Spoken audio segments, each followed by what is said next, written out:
Hi guys, welcome back to my shorts. It's actually মোৰ ল'ৰাৰ birthday হয় 26th of September আছিল and it's his first birthday and I was like so excited and I made chocolates for him. Cake বাৰু মই order দি দিছিলোঁ মোৰ যিহেতু অলপমান গা ইমান ভাল নাছিল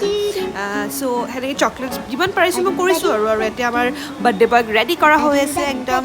ধুনীয়া ধুনীয়া কাপোৰ পিন্ধাই and this is me and then my husband একদম yellow পিন্ধি আহিছে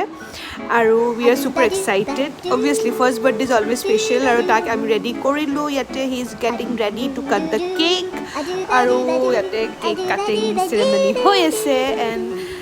he actually cake টোক একদম ধৰি লৈছিল হাতেদি but যিয়ে নহওক we just managed to cut the cake and then we enjoyed a lot আৰু ইয়াতে cake pasta মই বনাইছিলোঁ বাৰু আৰু এইবোৰ হয় return gifts,